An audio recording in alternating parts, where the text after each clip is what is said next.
they studied people's IQ both in and out of financial stress. There was a drop of 13 to 14 points in someone's IQ, depending on if they're in a state of stress financially or not, and effectively shuts down and turns off the creative receptors of your brain, which means that you're probably good enough to run the business, but not enough to grow it. How do we take control of our nervous system? I'm glad that you asked. My work for the last 15 years has been working with nearly 500,000 people in 150 countries and just doing anything that you possibly can to help somebody create that breakthrough in their life. You've got to be willing to lose where it hurts to win where it counts. Think about it in your business. Like in any moment in time, there could be 5 or 6 fires. And if you try to put all of those fires out, you can fuck yourself. The science tells us that there's about 20 million bits of information. 80% of that is visual, comes through your eyes. The rest is smell, touch, taste, internal dialogue. And so the brain filters that. And we typically do 3 things. We delete, distort, or generalize. If you have tremendously high challenge in your life and your low capabilities, how does it feel? Terrible. On the flip side though, if you're tremendously capable and you're not getting any challenge, what's the alternative? So what we're looking for is not equilibrium. This is an important distinction. We're looking for the challenges to just be just slightly above. Now, let's unpack that. This episode is brought to you by Wix Studio. Here at the Agency Podcast, we're building a community and we would love for you guys to be a part of it. So we would love to hear from you. What are you enjoying the most? What would you like to see more of? And what do you think might be missing? Drop a comment, make sure you subscribe. And now, on with the show. What exactly is NLP? A quick backstory for the context, created by 2 guys in the 70s. NLP stands for Neuro-Linguistic Programming. So neuro meaning the brain, linguistic meaning language, programming like you'd program a computer. And so what they looked at was basically the best of the best in the world of psychology, psychotherapy, counselors and healers. And they said, well, what are they doing that's allowing people to get an outrageous result, right? How do you turn decades of therapy into hours or minutes? And they categorized it. And turns out, like anything in life, success leaves clues. You can model excellence. And so back in the 70s, they put together a series of tools that were designed to create rapid interventions in people's lives. Now, if you Google NLP online, you're going to see some huge fans, myself included, but you'll also see some detractors, right? Because the science on it is pretty thin.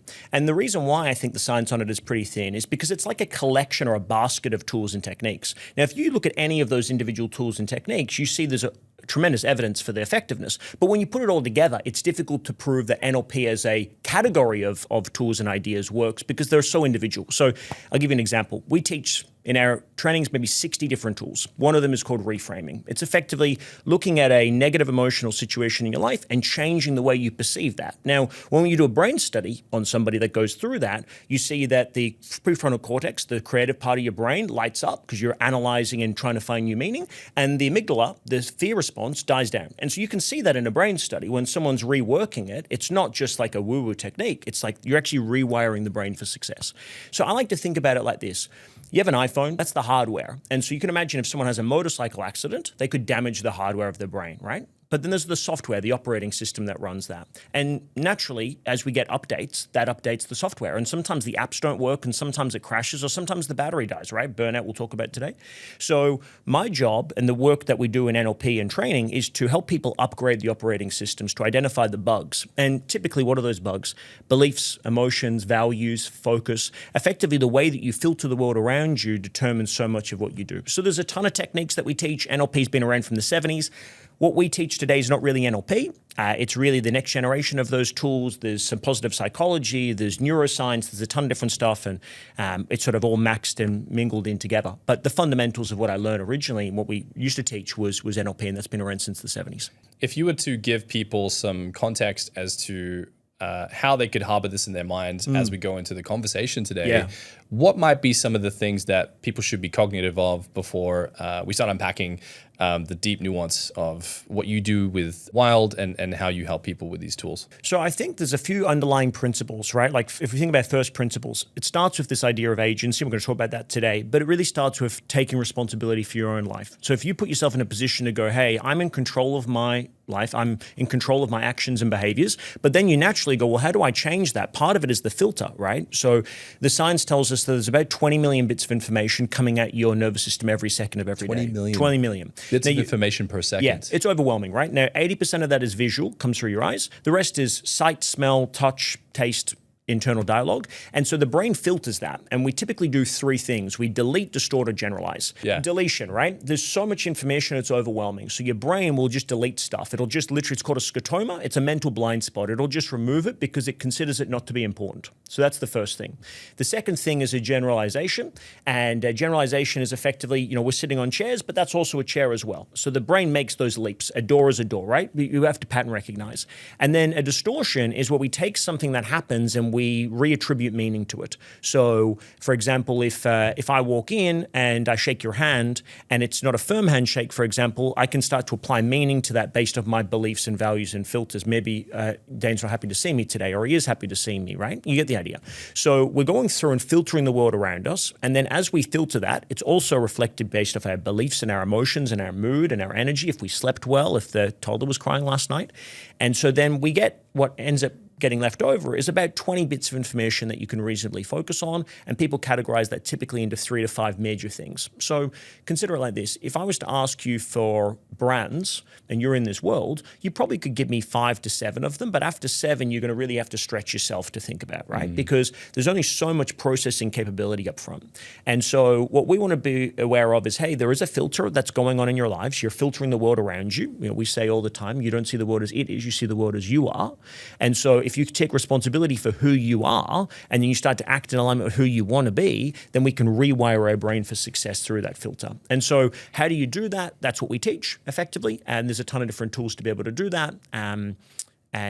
Some of those are more alternative than others, but effectively, my work for the last 15 years has been working with nearly 500,000 people in 150 countries and just doing anything that you possibly can to help somebody create that breakthrough in their life. And so I don't really care so much about the studies. I care about the impact it means for the person. And so I'm tools agnostic. I'm just results focused. Like what gets the result for one person might be completely different for somebody else. I've seen a video online where Tony Robbins was using some of these techniques. Yeah, I love Tony. Yeah. And this is going to sound controversial. Yeah. But there was a guy who had a speech impediment and a stutter. I watched the video. Yeah. Yeah. And he was watching the documentary. His mum and dad had the abusive relationship, and he was watching the one of the cartoons, and the guy in the cartoon, Rocky, and he had the stutter, and so he developed the stutter as a trauma response to what was going on at home. I remember the clip. And in a matter of 12 minutes, he went from having a lifelong challenge with stuttering to Tony Robbins through using some of these techniques. Then there's a video of him on stage speaking. People have a visceral reaction to something like that. They might say this is pseudoscience. They might say this is not possible. It's rigged. How do you handle this? Because it seems like it's too good to be true. Facts. Man, look, once you've seen what I've seen, you go, it's almost impossible to explain that to somebody without you coming across as being out of your mind. Because I think we all are playing so far inside of our comfort zone, and we're so committed to this current reality out of safety, right? So, I've done Tony's stuff and I'm a huge fan of Tony's work. And to be fair, if I'm not part of this world and ecosystem and I saw that video without any context, I'm going, nah, right? Like I totally get it. Totally get where that resistance and friction comes from. On the same token though, don't look at an individual example. We always say this, which is once a fluke, twice a coincidence, 3 times as a trend. You look at Tony, 50 years been doing this, or 40 years or something have been doing this. For us, it's 15 years. The results become self-evident after a period of time. You become a true believer, right? So I understand where the skepticism comes from people. And the challenge is, it's like, if it's a problem, it's a problem. Some people are believers of just, they're willing to give anything a try. And some people naturally have more of a commitment to their current reality, which is also not a problem. If that's working for you, it's working for you. I like to think about it like this. This is a gross generalization, but just really take all of the desire that we have for evidence and approval out of something and just consider this. If it works for you, it works for you. That's really simple, right? Like nothing has meaning except the meaning that we give to it, right? Like we can choose to attribute meaning to anything. And so if you attribute meaning to something and it makes you feel better, then it works for you by the default that it works for you. And it might not work for somebody else. And so I think the challenge becomes that you look at that video from Tony, what Tony's not saying is if you have a speech impediment, this is exactly what you need to do to fix it. He's just saying that this is what worked for this guy. The challenge is that sometimes in this industry, people then go, well, this is going to work for everybody else. It's like, well, that's not the way that it works, though. It's so individualistic. And so if you have a problem, you argue for your limitations, you get to keep them. You might not have a speech impediment, so it doesn't really fucking matter to you, right? But if it does matter to you, then you'd want to try and seek out the very best ways to do that. And I'm absolutely convinced that some processes take a long time, and that's because of the process, but also sometimes it takes a long time because of the person, right? We're just talking off air about founders and brand, right? And like sometimes it takes a long time to launch a brand because people are not fully bought into the process of change. And sometimes they launch a brand very quickly because they're fully bought in. So we always say there's two keys to lifelong change, commitment and conditioning. And so you got to be committed and you got to condition it long term. And funny story, actually, with the gentleman that he's talking about, he actually developed the stutter again, right? But then what happened was his wife called him out for it and said, hey, this is not who you are anymore. And the reason why he developed the stutter, he ended up going back to not having the stutter, was because he had attributed the transformation to Tony. Tony changed me. I didn't change myself. Oh, I see. Yeah. And so the macro belief for him, the filter for him was I was unable to do it myself. And so then he went back to a default response and then eventually came back to not having the stutter anymore. But I remember listening to Tony actually talk about this as an example in one of the seminars. And he was like, he actually went back and analyzed all of the personal training and transformation he'd done, and turned out that the people that had the macro belief that they were healing themselves and Tony was assisting them, they followed through on the transformation. But the people felt like Tony saved them. Some of those people default back to original behaviors because it was like, well, you were the savior, it wasn't me. I have a friend right now that's at a Tony Robbins conference right. for a week, and I'm getting all these text messages around how their life's changing because of Tony. Yes. So what is the risk people run when they externalize their transformation versus internalizing it? I think naturally the transformation sometimes needs to be external first and then internal second. It's no different to inspiration. I come into this space and I'm inspired as fuck, man. Like, I'm like, wow, this is amazing. I love what you're doing with everything.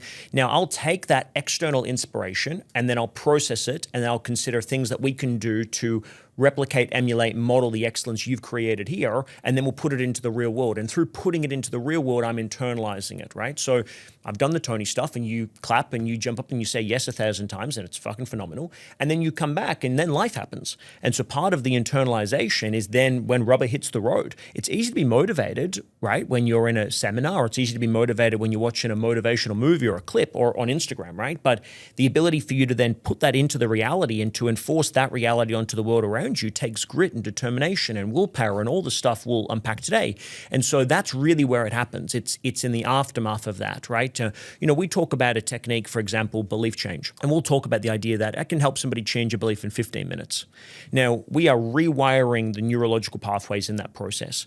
Is it fair to say, though, that belief has changed in 15 minutes? Yeah, you can say that, but also, how do you know the belief has changed? It's through the manifestation of that now changing that person's life. So it's really only when rubber hits the road, it's only when someone implements, it's only when they follow through that you fully realize that. So I think there is people that are in this industry, especially, that have a bit of a God complex, right? That have a desire to be the one that saves the person. That was certainly me for the first couple of years because I was coming from my own inadequacy. I don't think Tony does that, but I think that there are people certainly, and I was guilty of that in the early days, where I wanted to be the person to make the change.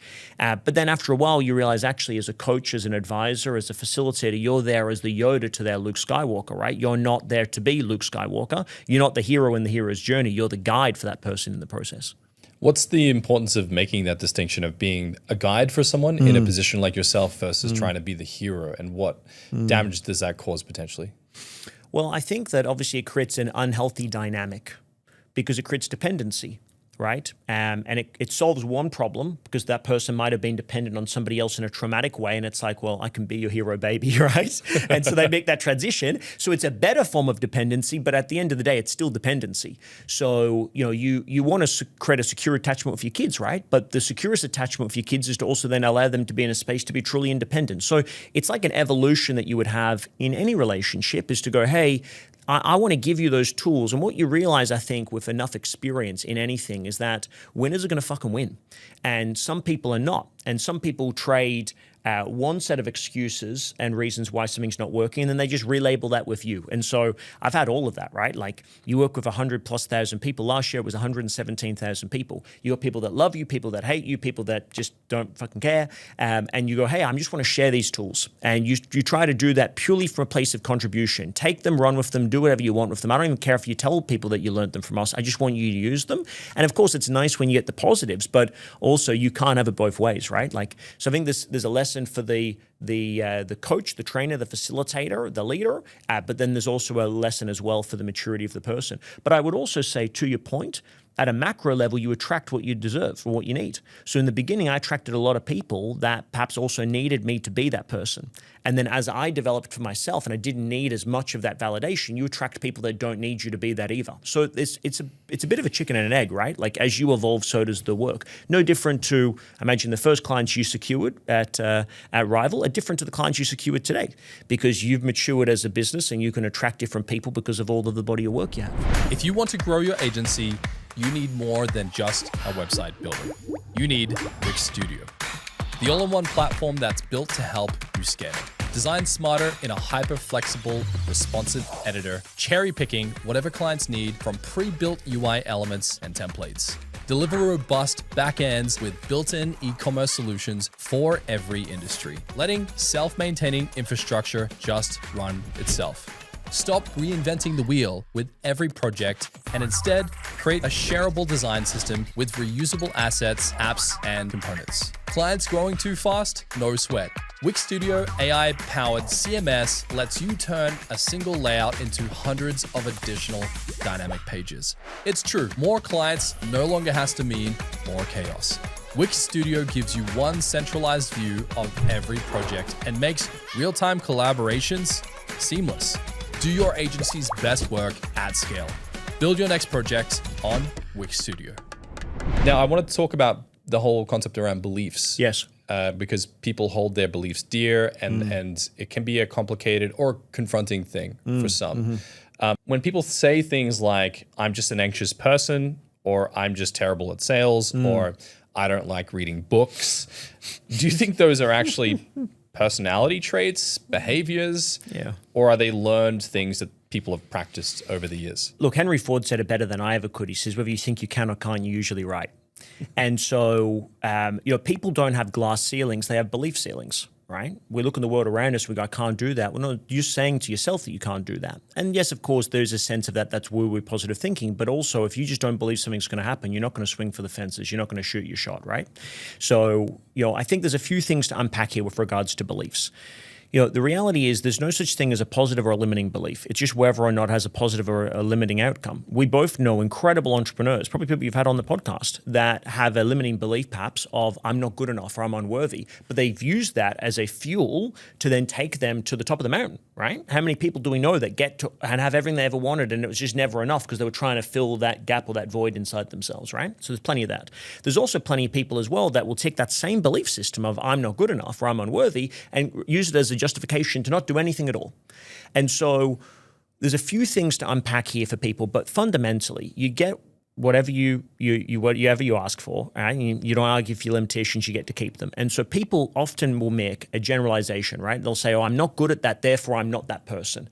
So if you don't feel comfortable going into a social environment, they go, I'm an introverted person. Well, you could be an introverted person, you can still do a podcast and still speak on stage. Like that's not a precondition, right? It's not a law of physics. It's just that you've made a label and you've attached yourself to that label. So one of the strongest forces in the human experience is the sense of identity, which is really just a macro belief. I am this thing.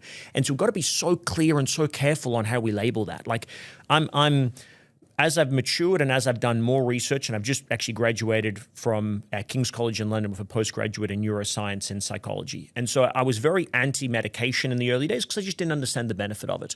But I can understand today there are some people that definitely need those types of things in their lives. But I'm always really acutely aware of the language that we use to describe our experiences, right? So, for example, people say things like, I am depressed or I have depression. Well, you have a pair of shoes, right? That doesn't mean that you are the pair of shoes, right? People don't say, I have happiness, right? I say, well, okay, well, I have this thing. So, when we then take that and we identify with it and we fully associate ourselves to it, it magnifies the experience and then that becomes a filter for our lives. So you're saying in the case where someone's saying, I have depression versus I am depression, is that a correlation to saying I have happiness or I am happy?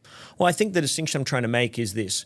There's a massive difference in the language pattern, right? So you could say, for example, in this moment I'm experiencing depression, or in this moment I'm feeling depressed, right? And that's an accurate statement. But most people don't say that. What most people say is that I am depressed, right? Well, you are not depression, right? It's like, I am Calvin. It's the same sort of connotation. And so in this moment, I can experience that. And I'm not saying that depression doesn't exist. I'm just saying that the distinction matters. When you communicate it through the experience of, I'm experiencing that in this moment, you're allowing it to be something that you are not. You are this person, and that is an experience. And in this moment, you're experiencing it. In the same way, I'm experiencing happiness, right? Or we're experiencing or having this conversation. I'm not this conversation. So there's times where it's appropriate to create that separation. And so I'd be just very aware for people about, how do you label yourself? How do you label yourself? It's almost like a form of self-hypnosis. If you believe you're a good person, you're going to engage in the world in a way that determines that you'll be a good person. If you believe that you are, not intelligent enough or not smart enough, then the world's going to validate that for you, and you're going to effectively delete, distort, or generalize anything that would suggest otherwise. So it's not just like it's a thought. It's when you create a belief system, it becomes a conviction. It becomes something that you live out and manifest every single day. And so what we need to do is be aware of the beliefs that we have. Now, the challenge of doing that is that there are things that we know are limiting beliefs that we're working on, and the stuff that we don't know that we don't know. I think it was Hormozy actually once said, we challenge every belief that we hold to be true except those that we absolutely believe. Because then it's just like, well, of course that today is Tuesday. Like, of course my name is Calvin. Like, those are still beliefs. We still form them over a period of years, but we just don't challenge them as being a belief. We just think that that's fact. And that's the dangerous part. It's like stuff that sits in the fact category is far more difficult to move for somebody psychologically, because they've built up such a tremendous evidence that this is the way that it is, which is why it's much easier to coach and help younger people than older people. Because what the neuroscience tells us is that by 30 years old, 95% of all of the neurological connections you'll ever make in your life have been pre-established, 95%. So what does that mean very simply? Well, if you're a business owner and you achieved some success before 30, well, you've got a lot of the predispositions to be successful in the future.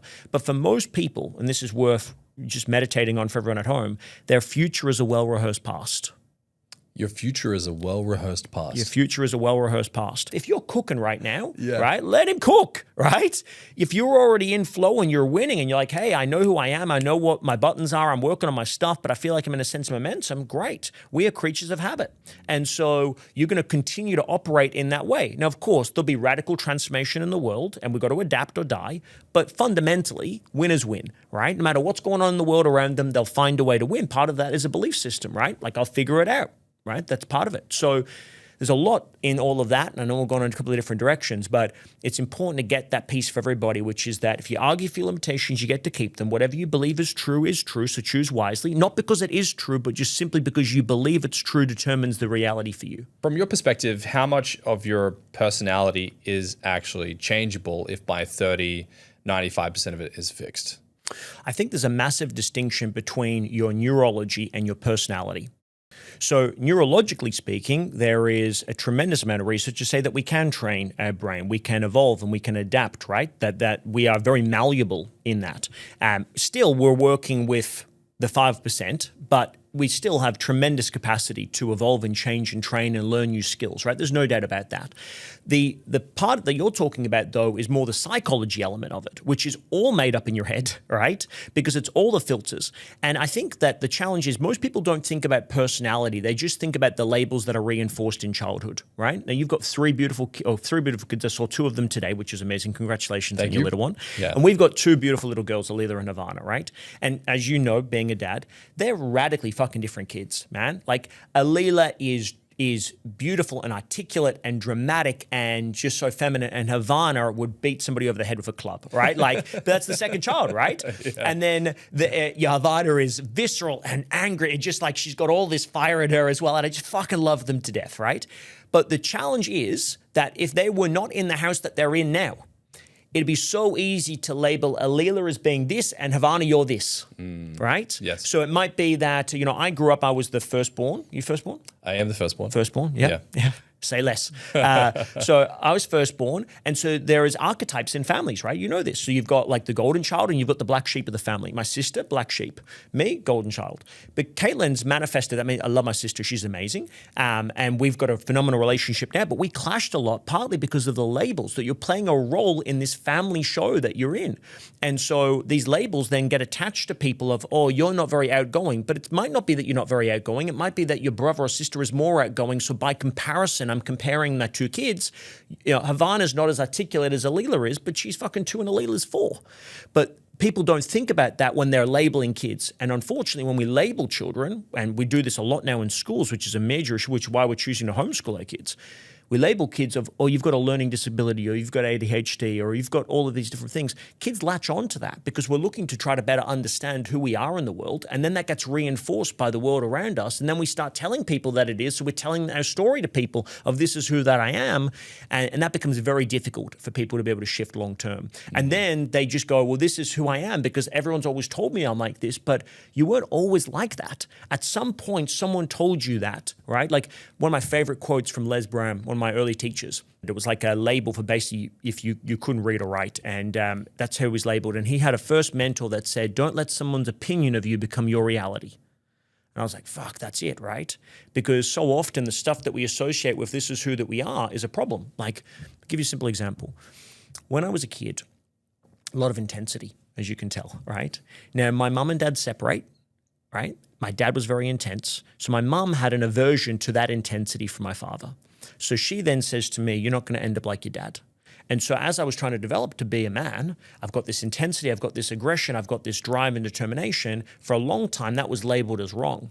No, I love my mom. She wasn't doing that on purpose, but she had her issue about that characteristic and trait. So it took me a long time to effectively become more masculine. I was very feminine through high school because I was in an environment surrounded only by women where the natural tendencies, this is a cultural problem for us right now, right? Because that natural tendency of that aggression and intensity, if misappropriated, becomes tremendously damaging, right? We've seen so much of that. But it's also what makes people, especially for men, leaders and role models and good men. And so it took me a long time to realize, no, it's not, intensity is not a problem. It's that it was a problem for my mum and that label was applied to me. And it took me a long time to unlearn that and to realize, actually, I can be intense. I can be proud to be intense. I'm just going to be able to channel it in a way that's constructive, not destructive. In your mind, you're getting these labels, I imagine, that these things are bad, these things are good. So then there's a constitution of rules. Then you choose whether or not you adopt them or believe them. Yeah. And you're saying that people can inherently change these Yeah. at will so long as they understand how the program works. Yeah. I think about this. There's 3 developmental cycles that we go through. Again, this is a generalization, but it holds true. The first 7 years, you're in the imprint phase. You've heard the reference, I'm sure, that a child's mind is like a sponge because you're just absorbing everything, right? You ever made the mistake of swearing in front of your kids? They pick it up and they just run with it forever and a day, right? So the first phase is 7. They're just absorbing everything. We have what's known as the critical faculty. The critical faculty is when you hear something or someone gives you a compliment and you criticize it, right? You're like, no, that's not true because you've got a sense of identity. But you don't have that for the first 7 years. You're just absorbing everything because you're trying to pattern recognize. It's like if you're training an LLM, a large language model, you're giving it a ton of information so it can draw from that later. That's what we do for the first 7 years. Give me as much data as possible. Then from 7 to 14, we go through modeling phase. We start looking at roles and relationships and hierarchies in society and what does it mean to be a mom and a dad and all that sort of stuff.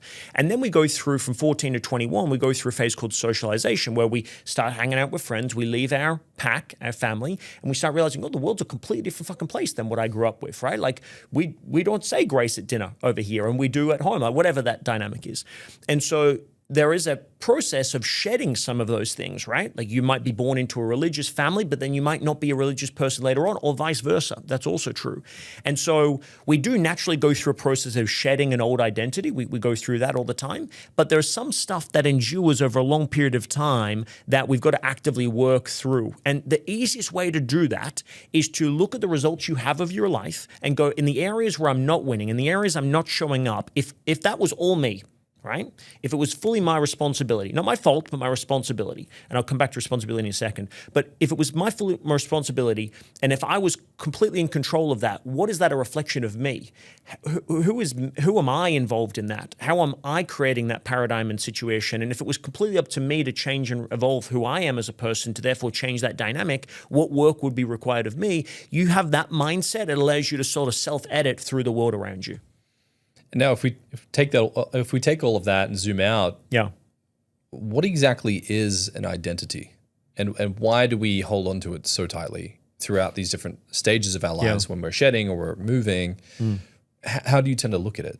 Yeah, so identity, if we want to think about it, is really a collection of labels, right?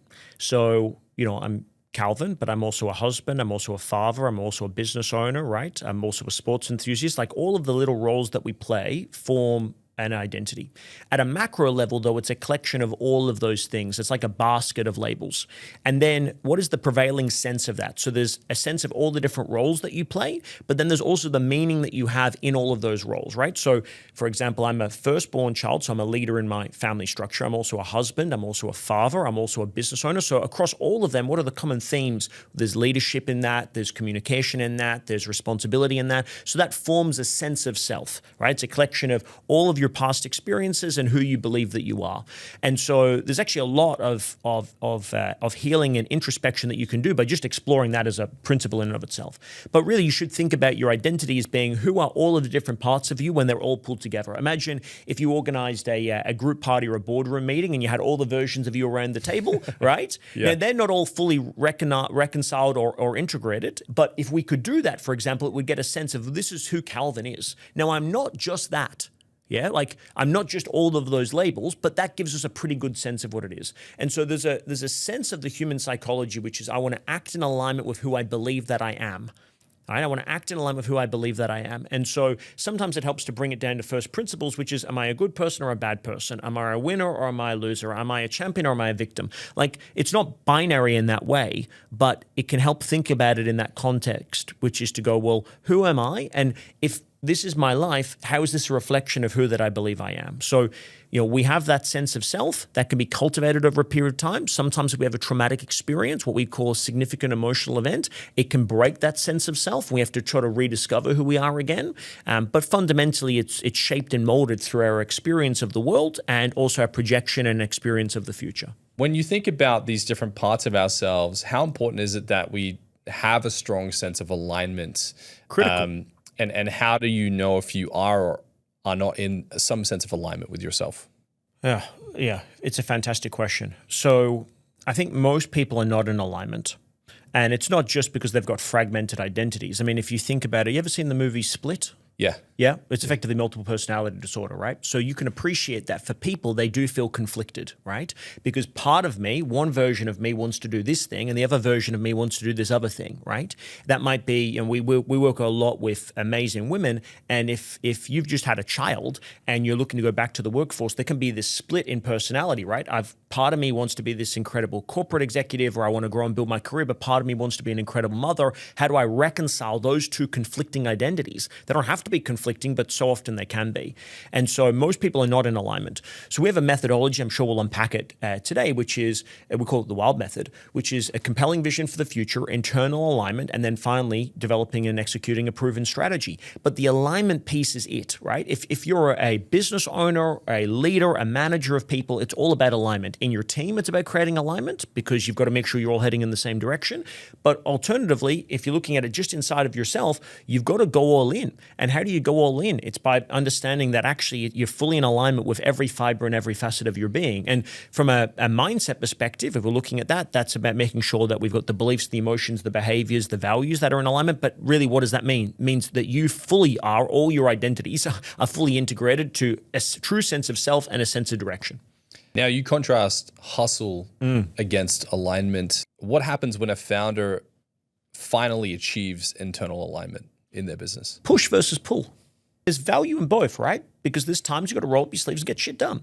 But I know I've experienced, and I'm sure you have as well, I imagine everyone that's listening has had moments in life where the wind is in your sails, you're being pulled by life, it's easy, you are just in the pocket, right? And there's been other times where you're pushing shit up a hill, right? You can't buy a win, and you feel like everything is difficult and everything is hard, right? Now, sometimes that's just you creating a breakthrough, but so often it's about trying to create that sense of alignment. And it's not just alignment internally, sometimes it's alignment spiritually.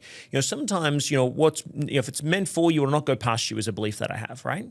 So if you can create that sense of alignment, it's going to sort of gravitate you and pull you towards the life that you want, as opposed to feeling as you have to sort of push it up a hill. Yeah, I think anytime you're launching something new, I know for me, my own experience has been that I've had great ideas, and I've got a mindset. When I started the business, I started just putting myself out there, right, in the very beginning. And I'd literally work with anybody that had a credit card in a heartbeat. I was desperate. I wasn't selective. There was no niche or brand or anything. It was just anything. Ironically, my first seminar around was called Get More Clients Fast because I needed more clients. But what I noticed as I'm starting to work with different groups is I start to attract people that are all in network marketing. I didn't even know what network marketing was in the beginning, but I started working with those. And so I developed a mindset of go where the energy is. And so in every facet of your business right now, there'll be areas that has energy for you and there's areas that don't. Now, sometimes you don't have energy because it's a problem, you got to confront it. But if there is an idea, if there's a strategy, more often than not, the best strategy is the best executed strategy. You know, if you have a poor plan, but it's executed incredibly well, that will more often beat a great plan that's not executed at all. And so you've got to be in it. And so I would look at any aspect of your business right now, and when you're analyzing a decision about which way to go or not, chances are you'll have a gut check on that. It'll be a fuck yes or it's a no. We try to live by that principle. And so I think if you're in the pocket and thinking about alignment, that will naturally come to you. If you look at any area of your life where you are winning, you'll probably find it's easy and effortless. You'll probably feel as though there's a sense of momentum. That's not to say it's not hard work, but there's a difference between working hard and it being hard work. The idea is you want to show up and you want to do the stuff, but it feels like every time you invest a little bit, you get a lot back. That's when you know you're in flow momentum. Otherwise, you feel like there's a sort of a law of diminishing returns where you're putting more and more in and you're getting less and less back. If someone's never experienced quantitative and qualitative flow state before, where they put a little bit in and get a lot back, and it just feels like everything is against them, how could they best adapt themselves to start getting some of those wins in their business?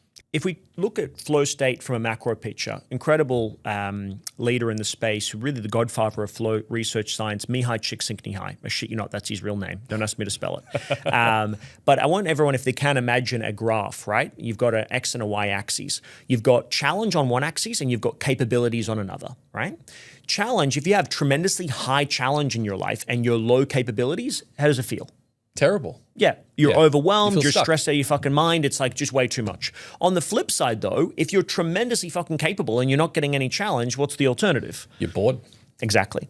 So what we're looking for is not equilibrium. This is an important distinction. We're not looking for our challenges to be equal to our capabilities. We're looking for the challenges to just be just slightly above our capabilities.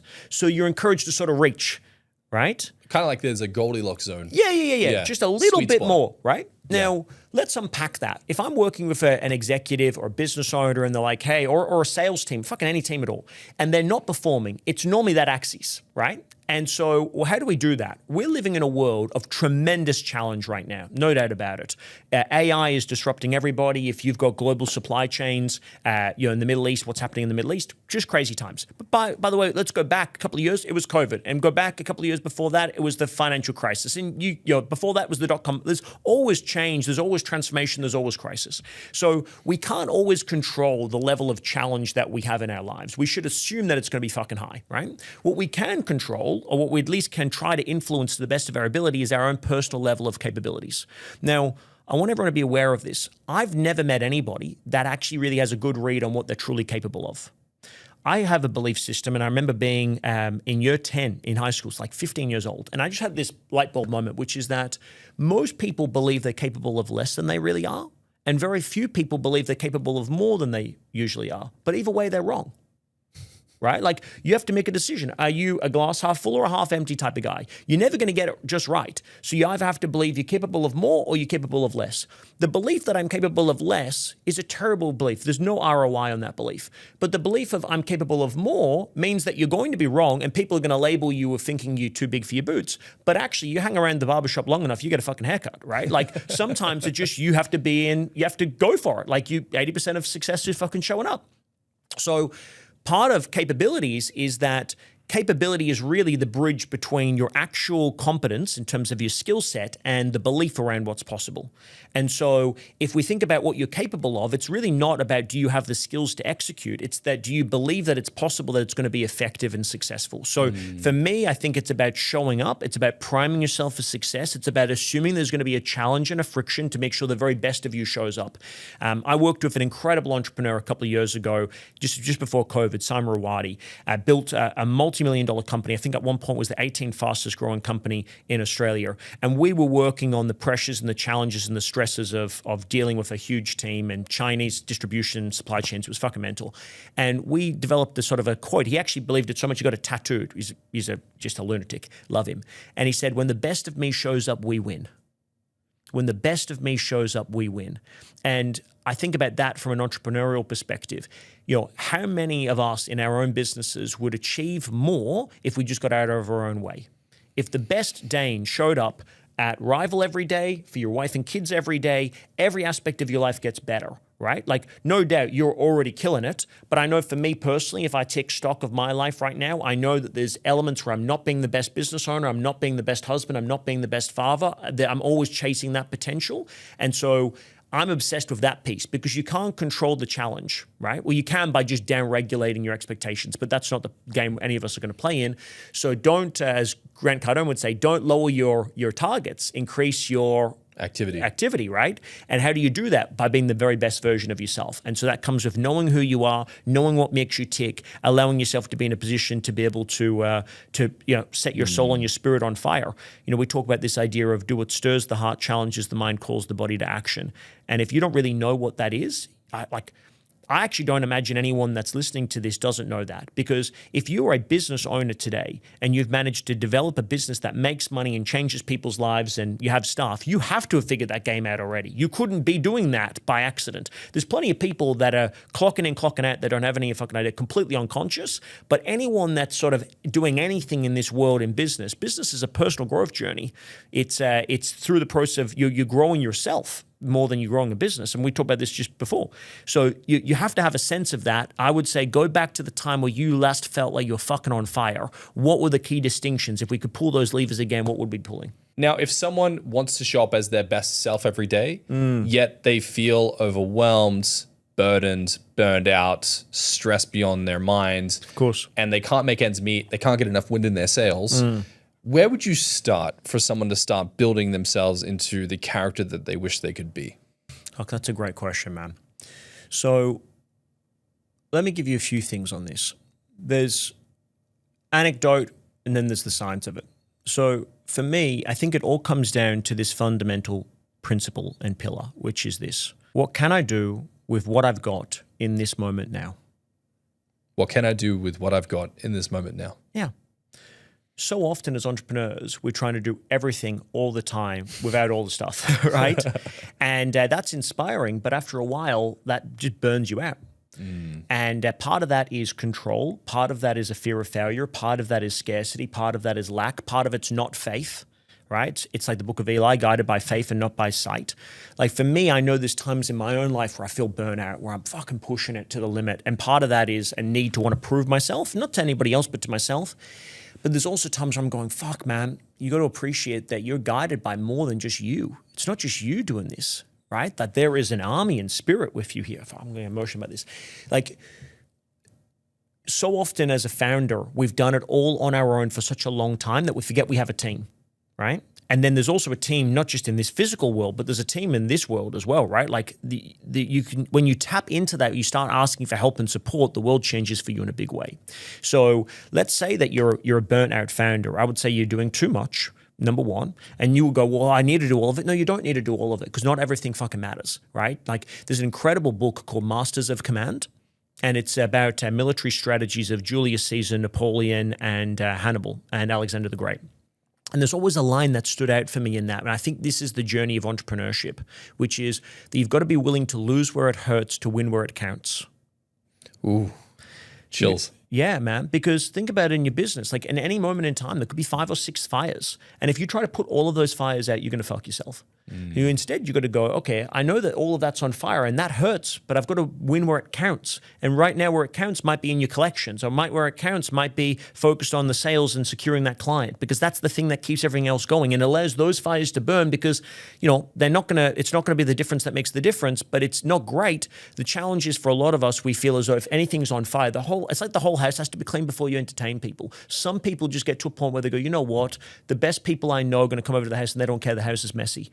right? Now, very few people are like that, but I'm sure you and your wife have got people that you go, hey, they're coming over, and it doesn't matter to you. The house is what it is. There's other people like, fuck, you've got to feel like you've got to make an effort.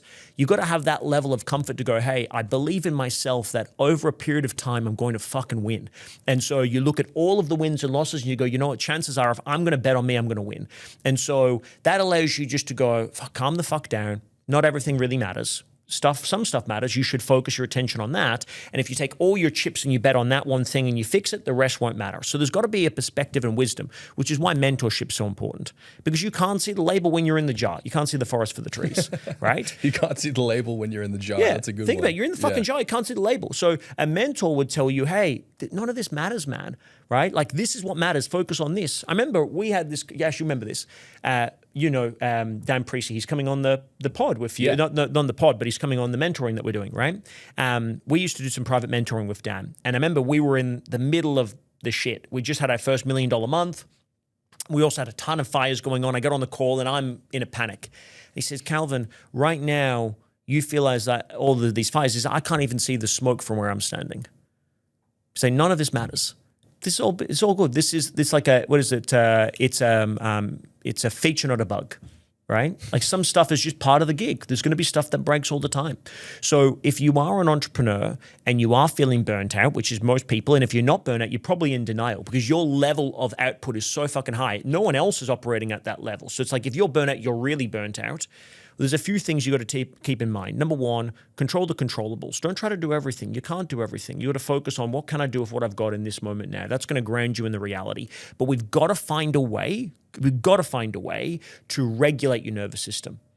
Because people hit a nervous system ceiling before they hit a financial ceiling, right? That's the barrier. The business could grow more, but they're not capable of operating at that level. And so the science on this is overwhelming, right? There was a study done with Harvard University in the United States. It was a macro study. It was across, I think, 49 different studies in brain studies with more than 10,000 participants, like outrageous. And what they found was that when you're in a place of stress, you have a cortisol spike. It hijacks the part of your brain that's responsible for fight, flight, or freeze, and effectively shuts down and turns off the creative receptors of your brain, the part of your brain that filters and processes, makes strategic insight. So imagine you've got somebody running around like a chicken without a head. That's literally you in that scenario. And what they found was that they studied people's IQ both in and out of financial stress, just finance stress, not any other stress, just finance. There was a drop of 13 to 14 points in someone's IQ, depending on if they're in a state of stress financially or not. Now, for context for everyone at home, the average person's IQ is about 100 points. If you're an entrepreneur, you're probably higher than that. You're probably 110 to 120.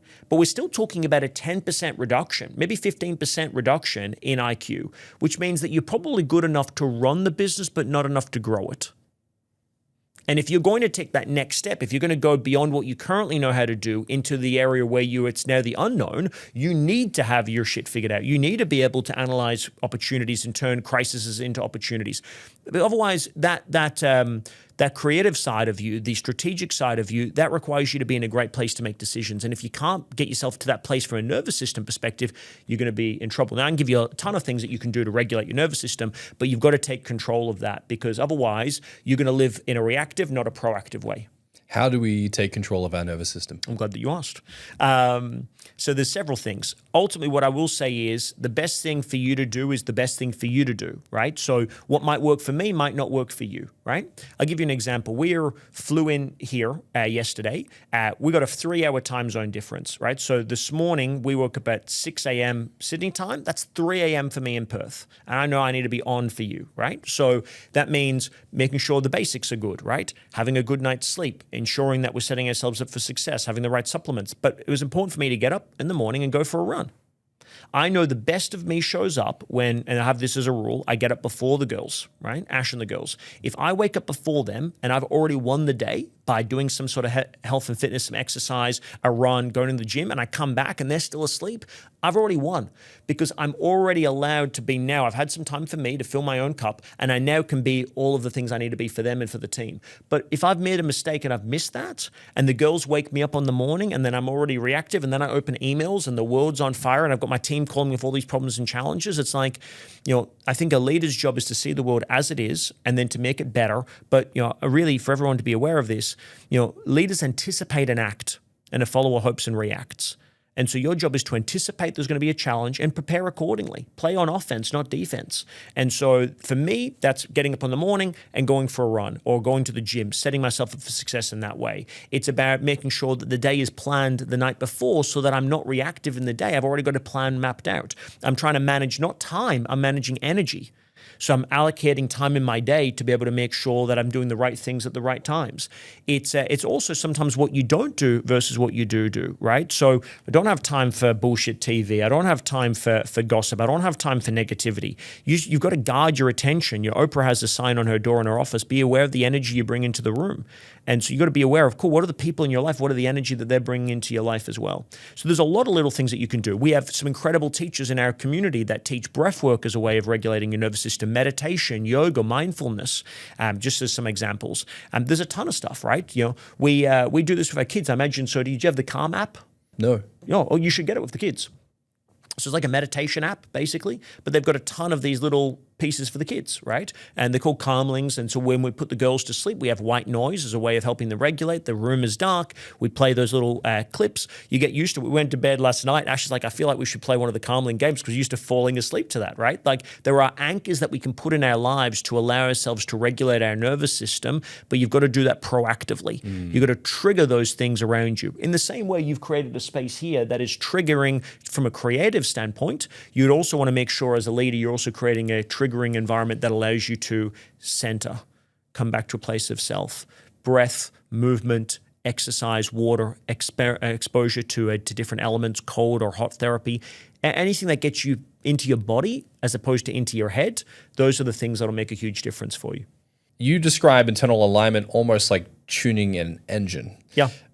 If you had to explain this concept simply, what does alignment truly mean and how does someone accomplish that? I think it's about tuning an engine, right? Now, if you're not aiming to do big things, you know, think about a Formula One race car team, right? And all the feedback that goes into that, the design that goes into that. They obsess over every tiny specific detail. They've got an entire team of people looking at everything from the wheels to the design elements. And of course, the driver is, you know, the very best in the world to do what they're trying to do. That's required to play the game that they're playing. Most people just get in the car and they're lucky if they service the car every year. And so I think part of this is determining what is the game that you're trying to play, because some of it's necessary and some of it's not, right? Most people get through their life just fine and they're riddled with insecurities and self-doubt and they're all over the place. They have no sense of alignment, but it manifests in the fact that they don't have a great body, they don't have a great relationship, they're probably broke financially, their career is not super satisfied or thriving. And so that's a reflection of their overall alignment. But when someone's trying to achieve the very best, the only way you can reach the mountaintop is by making sure that everybody around you has the shared vision, mission, values, that you're all on the same page. So for me, I think the analogy there of having a team of people to work on sort of tweaking the engine, and you would change and organize how you coordinate those resources depending on the car or the track that you're on, right? Like Le Mans, the 24-hour rally is completely different to doing the Formula One race car circuit in Abu Dhabi, right? Like it's a completely different game. The car's different, the driver's different, the conditions are different. So I think that's the principle. It's about first identifying what game are we playing, compelling vision, like what's the sense of the purpose and direction, because that will determine the team that you've got to build both internally and externally to make that happen. Get them bought in, collaborate, thrash it out. That's the creative process. And then once there's a strategy in place, then fully execute it. The W.I.L.D method, I understand it from what you're talking about. It's having a compelling vision, having internal alignment, having a proven strategy. If you can get these three ingredients to work together, you can have what you call W.I.L.D success. Now, having started with internal alignment there, I'd like you to take our audience down into the nuances of all of these and how they interact together, because I think these are essentially building blocks to tuning your engine, or building blocks to allowing oneself to change how they operate throughout the world. For everyone listening, there's two ways I'd like them to interpret this. Both is at an individual level. We have our own version of all of this, and then also in their team, whether that be their family or their company, right? Same principle. It's a universal principle. You can apply it to any area or facet of your life, right? But let's think about it as an individual. First piece, you've got to have a compelling vision. You have to have a sense of where you're headed, right? If you can't hit a target, you can't see. And so that might be something as simple as creating a misogi for the year, or a big, hairy, audacious goal, right? As they would say in Good to Great. But effectively, it's having a sense of true north. Where is it that you're going? Not where is it not where you're going in terms of, I don't want those things. I need you to know what it is that you do want. There is that moment where you ask the founder, what's your vision? And it does seem to evoke a bit of fear. Why is this so scary for people to fully unpack? And why does it appear to be so difficult to flesh out and Fantastic question. Two reasons. The first, for most people, is just a logistical problem, right? If you don't put the energy and time into it, it's hard. Right? Like great design takes time, as you guys have demonstrated. So most people spend more time on their phones than they do thinking about their purpose and direction in life, right? Most people spend more time planning their wedding than their marriage, right? So they have a great wedding, and great reception, but the marriage ends up in divorce because they don't allocate the time and the energy. So I would look at your phone right now and go, what's your screen time? You've probably been at 5 to 10 hours, right? At a minimum, right? If you allocated that time to thinking long-term about where you want to go in your life, that's time well fucking spent, right? The challenge is, in order to spend 5 or 10 hours, you didn't just spend 5 or 10 hours scrolling social media. It was like 30-second clips over the course of the entire week, right? So you've got to allocate chunks of time to do deep work and deep thinking, and it's hard to do. So that's the first piece. It's just you've got to allocate the time. But number two, and this is a big one, when you do allocate the time, this is what we talk about internal alignment, they're fused. When you allocate the time, I say to clients, go outside of the current environment. Don't do it in your office or at home. Go to a cafe, a restaurant, go to the beach, go to the park, wherever. Get out and be in an inspired environment, whatever that represents for you. But when you get there, fully understand this. You're going to sit down with your fucking notepad and your pen. Don't fucking bring a laptop or a computer because you'll get distracted and do other shit. Notepad and a pen, right? You get there. You sit there. And on that park bench, right, you're going to have your hopes, your dreams, your goals, your desires, the vision for the future. But also on the park bench will be fears, needs, doubts, worries, insecurities, all those things. And you've got to corral this group of people together to go, hey, I hear all of you, but ultimately I've got to be the one to make the decision. And so it's actually much harder to articulate one thing than it is to articulate many things, right? Like picking one thing is much harder than many things. And there's real power in that one thing. There's a sense of decisiveness in that one thing. It's about being able to identify exactly what it is because therefore you're identifying what it's not. Now, most people communicate what they don't want, not what they do want. I want you to think about the analogy of a compass.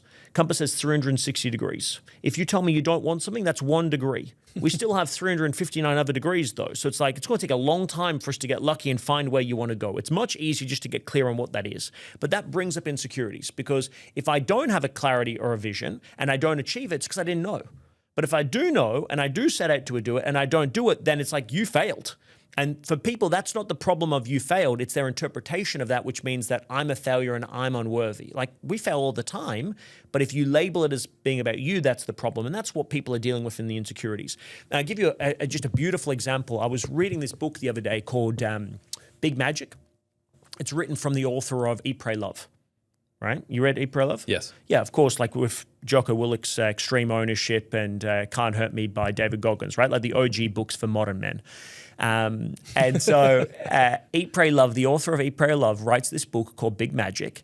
And it's basically about how inspiration finds you. Like inspiration is not just this thing, it's like a living entity in spirit in the universe and that it can find you and it can come to you. And she talked about this analogy. I thought it was fucking dynamite. She's like, I talk about this idea, she said this is psychologically for herself, of going on a road trip in life. She said, I'm in the driving wheel and in passenger seat, I've got my hopes and my dreams, my wants and desires, and fear is in the back seat. And she says, I say to fear, you're welcome to come on this journey with us. You're part of this. You're part of me. And I'm happy for you to be here. But you get a voice, you don't get a vote. Ooh, that's a big difference. Yeah. Because it's like, I'm going to hear you. Like your opinion matters. I want to listen to you when you say that we're afraid. But you have a voice, but you don't get to make a vote. And she's like, you don't even get to control the radio station, right? The only thing that you get to do is sit there and when I ask you for your opinion, you can speak up. Like, I'm not going to dismiss you. Like, you're part of my life. Fear is a really valuable thing, but I'm not going to let it run my life. And so you've got to be able to hold that space, and that's hard to do, which is why working with a coach is really easy. Because if we're doing it, and we've actually been through part of this process with you and your team, right? You know, when I remember we were in Dubai just recently, we're having a conversation about stuff. It's really difficult when you're in your own head to come up with some of these ideas for the reasons we've already mentioned. But having a mentor or a guide or an advisor to hold space for you and prompt and question and draw it out of you, that's a collaborative process that is actually really valuable. So vision is hard. It's scary because it does evoke a sense of reality that I could fail. If I clearly identify this is what I'm going to do and I don't do it, then I'm going to let people down or let myself down. But also because most people are just not comfortable sitting in that space with all of that other stuff around them. It takes a certain internal constitution to to be able to do that work. And that's not easy. It's not for everybody. So vision starts, that's the true north. And then it's about internal alignment. Now, this is a generalization. There's more going on than this, but we categorize it as 5 things. So we've got beliefs, emotions, behaviors, values, and focus. They're the 5 areas. And they're all intrinsically sort of linked to one another, but they're also separate, right? So they have, the Venn diagrams, they sort of overlap a little bit, and they sort of play off one another. Your belief systems, do I believe that that vision I just said is possible? If you take a bit of time to constitute and think about your life and just pick any area of your life, if you look at your business, what are the fundamental beliefs that you have about your business? Do you believe that you're successful or not successful? Do you believe that it's easy or that it's hard? Do you believe that you're growing or not? Do you believe that you're in a growth industry or a declining industry? Do you believe that AI is going to be a huge advantage for you or a huge disruptor for you, or do you not fucking know anything about it, right? They're beliefs. 2 is your emotions. When I think about that vision, am I filled with excitement or anxiety, right? Is going to work, do you filled with dread or hope? Is it a fuck yes or it's a fuck no? Is it a get to or a got to, right? Number 3 is your focus. When I'm thinking about that vision, am I seeing evidence around me of where that's possible, or am I seeing only overwhelming evidence that it's not? When you're in your office, are you focused only on fires and what people are not doing, or are you focused on what people are doing? Number 4 is your behaviors. Are my behaviors in alignment with the vision that I've created, or am I finding myself effectively self-sabotaging? Am I taking 1 step forward and 2 steps back? Are you finding that you're showing up deliberately and intentionally? Are you being busy, or are you majoring in minor things, right? Like, show me what your calendar looks like. I'll show you what your priorities are, and that probably reflects your values. What are the important things for you in your business? We've all had the experience of going, I'm going to get into shape this week, right? I'm going to start eating healthy and go to the gym. And you might do that on Monday or Tuesday, but if your behaviors are not following through on that long term, you don't have internal alignment, right? The behaviors are out of alignment. And then number 5 is values. Values are effectively a proxy for the things that are most important to us in our lives. And so we tend to find that, here's a real, like, very quick unlock for people with regards to internal alignment for values, is that things that you have as a high value for you that are in alignment for you, you'll require no willpower. There's no motivation needed to do those things. But things that are not in alignment with you, you'll need willpower and motivation to do them. Do you have an example of this? Yeah, I do. But let's use you as an example if you don't mind, right? What's stuff that you go, this is a get to, not a got to for me? Things that I just love to do. It's easy. I spend time thinking about it. I could stay up all night doing it. It's just like it's your happy place.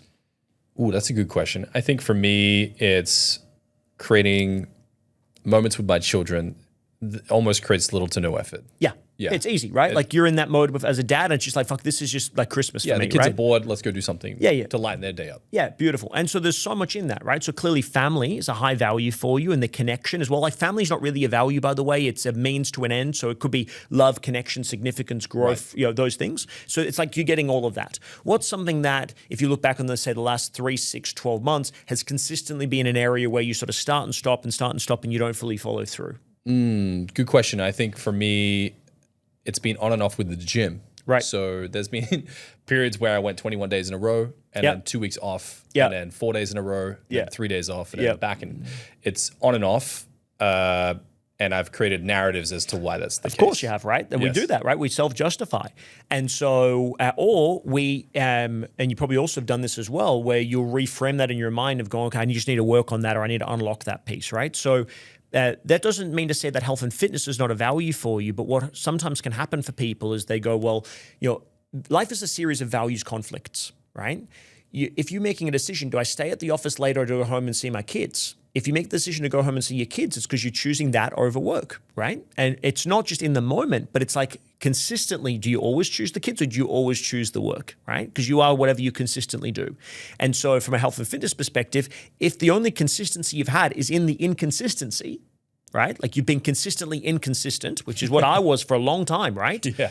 Was because I was always labeling and I was always choosing the work piece. And not consciously, but subconsciously, I was choosing the work piece over the health and fitness. And that has a second order consequence, right? Like, you work late, you can't get up earlier in the morning, it has a compound. So one of the things that I had to do for me was to go, okay, health and fitness is important, but this was the big unlock for me with regards to health and fitness. Because at one point when we just had Alila, I was 117 kilos. I was huge. I'm 90 today, but 117 kilos, biggest I've ever been. And life is just a fucking mess when you're that heavy, right? Like, it's just, you don't feel good. Life is not good. Not that it's 117, but for me at 117 wasn't good. And first I had to make it fun. That's a big thing. Like the easiest way to make a change, if you're struggling to make the change, is you're trying to do something that's difficult. So the gym might require willpower and effort, but there'll be some things that you could do from a health and fitness perspective you'd fucking love, right? For me, it was competitive sport, right? So if I could just do anything that was a competitive sport, I'm still getting momentum, but it's not requiring any willpower. So we started doing a spin class on a morning, which was like this. Have you ever done Soul Cycle? No, but you've heard of the brand? Yeah. So for me, I was like, fuck, this is not even my thing. But we went down, we tried this class. I was like, this is fucking epic, man. Like, especially at 117 kilos, like you can't really run. So, I'm on this spin bike and there's fucking epic instructors and it's a vibe and there's music. It felt like I was doing a conference and I was doing that. That was my happy place for like 5 a.m. till 6 for almost a year. And that got me in tremendous momentum. But the unlock for me was to go, hey, if this is, by the way, it's from a scientific perspective, this is called grafting, where you take something you're already strong in, you add something that you're not strong in to be able to build momentum in that area. I like that. Right? Yeah. So I know I'm already going to prioritize work. It's a default in terms of a high value for me. So how can I link what I do with health and fitness to enable me to be better in terms of my career, my mission, my purpose, my vision? And so for me, it was realizing, hey, you are not going to have the energy, the dynamic, the passion, the drive, the motivation, the charisma, if you're not in a place of being tremendously fit. And if you're not in a place where you feel physically and mentally strong, if you're feeling fatigued, the best of you is not going to show up. And so for me, it became this ritual of every day earning God's grace, of showing up and putting in the work to allow myself to be the very best version of myself. Not because I wanted to be the best version for me, but because I wanted to be the best version so I could be the best in my business. And so in the very beginning, I was just grafting those things, right? Like if you don't show up and go to the gym or go for a run this morning and do something to work on that energy center, you're not going to fully manifest the vision. And so because that mattered so much to me, it allowed me to bridge the gap between something that wasn't great to something that is, and now I do it every day. Like now it's just part of what I do, and it takes time. So on the behavioral piece, some people have heard this idea of 21 days, like new habit. That's all bullshit. It's not at all that case. So coming out of London, University College of London has said that it takes on average 66 days to create what's known as automaticity. Automaticity is where the brain becomes automatic. It's now harder for you not to do it than it is for you to do it. But when you actually read the science, it's as little as 2 days to sometimes even 2 years. But the average is 66 days.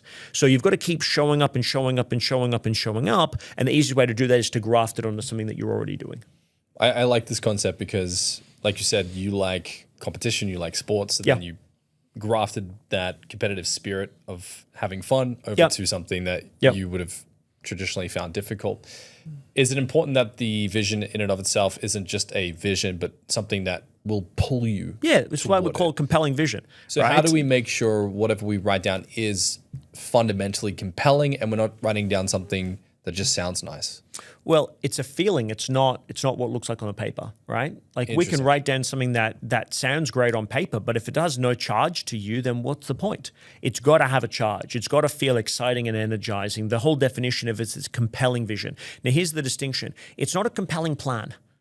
Right? It's not a one-page strategic document. It's not a to-do list. It is a compelling vision for the future. That should inspire a sense of hope and wonder and uncertainty, but there should be some energy about it, and you've got to keep digging for that. I'm a big believer on this, by the way, and this might be controversial to say, but I think some people are better off not setting goals than setting goals out of the sake of just setting goals. Because what I tend to find is that if you're in a place where you set a goal and you know your heart's not really in it, right? Then what you do is you set yourself up to fail, because inevitably you will fail because you're just not fully in it. And then what happens from that is you set yourself up to fail, you didn't follow through, you then go, fuck, that's another example of me not following through, but you forget that when you said it, you weren't fully all in on it anyway. And so you sort of erode self-esteem and self-confidence. And so sometimes it's better not to have any goals. Like, I'm not trying to chase down anything right now. I'm just in this pocket right now. Like, I've got nothing that I'm working towards. That's totally appropriate. You don't need to always be climbing a mountain. Now, eventually you will want to climb the mountain again, but when you do, make sure it's a mountain you're fucking inspired to climb. And that's important because you've got to use that energy to get yourself out of the funk. There's a gravity, right? Think about a SpaceX rocket taking off. 80% of its fuel is going to be taking off, leaving the Earth's atmosphere because gravity holds it into place. Once you've broken through that, it's happy days, right? But you got to get out of that. And so the vision of that has to be inspiring enough. And there's an irony to this. The more difficult, the more challenging, the more inspired the vision, the easier it is to mobilize the resources required for it. Why is that the case? Because people, especially from a team perspective, people need to see a vision for themselves in your vision. If your vision of rival branding was, I'm just going to have my own studio, I'm going to make some logos for some people, like, you're not inspiring all of these people to come work for you. You also don't need them, right? Because they've got to see themselves in that vision, right? Like, you've got to create a vision that's so big that everybody else's vision can fall underneath them. Like, if you help enough people get what they want, you'll get what you want. And so that vision is what inspires people to come on board in the journey. But the same is also true when we think about peak performance and that axis again, capabilities versus challenge. If the challenge is an exciting challenge, it forces you to stretch yourself and go after it, and you reach even further for it. But if it's not inspiring enough and it's just difficult, then it's like, fuck, I'm not even inspired, I'm not even going to show up. So I want you to think about if you think about a running race, the starting pistol that fires everybody off, that's the compelling vision, right? That gets it going. But once that spark is there, it's then, can you hold that vision from an alignment perspective, right? Then, do you believe it's possible? Can you see evidence of it being possible? Are you invested into it emotionally? Are you able to orient your emotions accordingly to follow through? Are your behaviors and like all those things have to start to stack. And then when you do stack, this is important for everybody at home, when you're trying to do something crazy and big, seek progress over perfection. Seek progress over perfection. Because if you can seek progress and you're feeling like you're developing and you're moving, we are, especially for entrepreneurs, we are momentum creatures. I don't think people fully appreciate how significant this is. When you feel you're in momentum, you feel like you're winning, you're going to keep on winning, right? When you feel like you're not in momentum, when you feel like you're not winning, ultimately everything starts to grind for a halt, right? Do you remember playing, this is a risky question, but I think it's going to work for the purpose of the story. Did you ever used to play the WWE game on the PlayStation? Yeah, when I was a kid. So do you remember playing, they brought out one of the games and there was like, you could do like a momentum swing. Like if your character was getting low on morale, there was one of the games where you could do a momentum swing, and like if you hit a finishing move, you boost your momentum, and like everything that you tried would end up working off. You have this experience? So sometimes we need to do that reset as an entrepreneur, is to get ourselves back into momentum, which is not doing the same things, but trying to do something different to spark that. Because if we can be in that place, everything starts to flow and work for us as opposed to working against us. Makes a big difference. And then the final piece is strategy. You can have a great vision and you can be fucking all on board. But if you're, running east looking for the sunset, you're in trouble, right? Like you need to have the right strategy. And so there is time and place very appropriately to getting the right strategy. But what I would say is, for this is probably true for most and everybody or listening to this, which is this. We probably already have a list of things that we could be doing that we're not doing that would make our lives better. So it's not new information that people need. It's not a new idea or a new strategy. Of course, those things are appropriate, but more often than not, it's the basic stuff, right? Every one of the people listening could be making more money if you were just better at following up with your leads, right? If you were more compelling and more dynamic on the sales call, if you were more inspired and that energy was contagious for people. Like all of those little things we tend to underestimate for the big shiny new things, because it's easier to focus on strategy than it is on alignment. Now, something you talk about around this as well is, rather than trying to prove to yourself that you can do something you've never done before, is to seek counsel from those who have. How do these different perspectives differ from the entrepreneurs that you've worked with? Those that try to counterweight against themselves that it can't be done because they've never done it before, versus those who seek counsel? I think there's a natural maturity as entrepreneurs where we realize this game is really fucking difficult, and let's not make it more difficult than it needs to be, right? Like it's already hard enough anyway, even when you have the best people around you, right? So when you look at the most successful entrepreneurs, they've got the very best teams in the world, both internally and externally, both active and passive, and they're trying to challenge and tackle the biggest fucking problems in the world. That's what they do, right? Like that's what Bezos does, that's what Musk does, that's what they're all doing. When you look at people that are struggling in business, and we've got a full spectrum of clients, right? People that have not running anything and people that are very, very financially successful. The difference is that as you become more successful, you realize it's a team sport, and as you're less successful, it's more individual. And so there's a natural certain level of ego that you have to have where you feel like you can do it better than everybody else to get yourself started, but you've got to outgrow that. Otherwise, that'll be the bottleneck of the business, because, we is greater than me. We had to learn that the hard way. My dad, when I was growing up, was always making pretty good money, like 100 grand or so, but he was in finance. And basically, if he didn't work, we didn't eat, right? And he always made good money, but he was working all the time. And so I saw that as a pattern, and I was like, okay, well, I want to make good money, but I don't want to be in a position where I can't take my kids and my family on a holiday. And so we created leverage in our model, but it was still built around me for a long time. And we made a couple of $1 million a year doing that, and that was great. And then in 2024, I decided, hey, let me see if it's not, the magic is not me, but it's the model, it's the methodology, it's the strategy. And we partnered with a series of different people. And I said, hey, what we're going to do is you're going to be me, but in your world, and I'm going to give you all of the infrastructure, and let's see what we can do together. And we've had unbelievable success. That took us from 3 million a year to last year 16 million. This year we'll do maybe 30 million, 25 to 30 million. And one of our partners, Lindell, for example, made $60,000 in 2024, and from November 24 to November 25, did 4.2 million. And that's because she has individual expertise, but with the right partnership, everything is possible, right? So I think so many entrepreneurs have this desire to try and do it themselves. And that for a lot of us is sort of a negative mindset around money in most cases, right? Like Rich Dad Poor Dad says this, he says, wealthy people use money to save time and poor people use time to save money. And you've probably seen this so many times in the world of branding and digital, right? Where people look to invest, and if they put the money up, they're going to get further faster. Otherwise, they'll get much, much slower and probably never get there at all. So if you're committed to getting there, you just go, hey, I need to have all the very best people around me to make this process easier. It's not simple, but it makes it far less complex because people have already been there and done it. Success leaves clues. You know, there's very little that we're ever trying to attempt to solve or achieve that hasn't already been tackled by somebody else before. Like, fuck, why would you try to make it up on your own? Like, that just seems like such a waste of time. If you're serious about getting there, get there as fast as you can. You spend the rest of your life enjoying it. If you spend any reasonable time just thinking about any aspect of your business, you'll go, oh, okay, cool. I can see how all of those things manifest. And the reason why we categorize them into 5 areas, even the compelling vision, internal alignment, proven strategy, is because it helps people to be able to compartmentalize.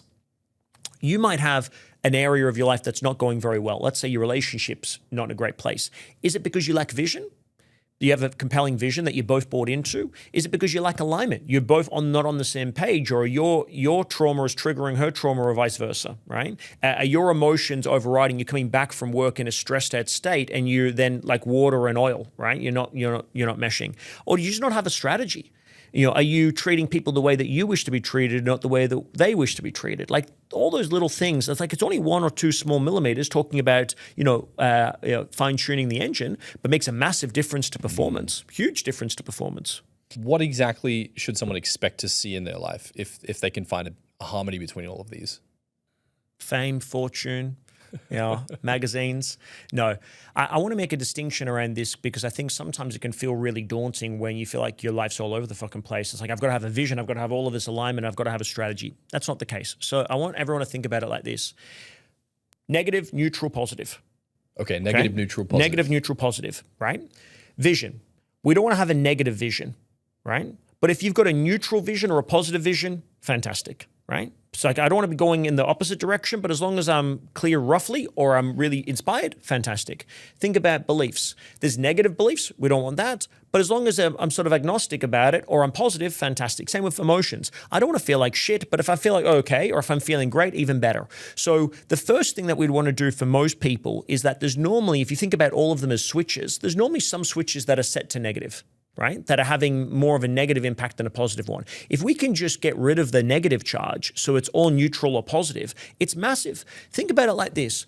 Everyone can probably identify with the idea of driving your car, and I'm sure you've done this before, I know I certainly have, where you're driving your car and you've got the handbrake still on. It's like you're accelerating, but you've got friction, right? It's the idea of taking 1 step forward and 2 steps back. And so we say this to clients all the time, and I think this is worth like just really thinking about. How much further along in life would you be if you just got out of your own way? Like, we make this harder for ourselves. Yes, there's a ton of fucking things happen in the world around us that make it really difficult, but we ourselves make it more difficult, right? Like, imagine what your body would be, or your bank account would be, your family would be if you actually showed up and followed through. It's a radically different life when you can go from being in a negative state to a positive state. there's been, I'm sure, incredible decisions that you've made that you had no idea how incredible they were when you made them. But that one decision, everything starts to orient, and then life just takes off. Like you feel like you're in a fucking rocket ship. And so those things happen for us every day in our lives when we put ourselves in a position to be able to do that. And that's really just about being able to do the inner work to be able to make that happen. Yeah. So if someone finds themselves with some of those things on negative, how can they start to shift them to neutral and positive? It's a great question. So few things to unpack there. You can just delete the code, but the challenge is that if you don't replace it with something else, then we need to fill the vacuum. So typically what happens is if you do delete, it'll just rewrite, right? It'll just go back to the original paradigm. So there's an incredible book called Habit, Why We Do What We Do and How to Change It from Charles Duhigg. Did a lot of work with Alcoholics Anonymous.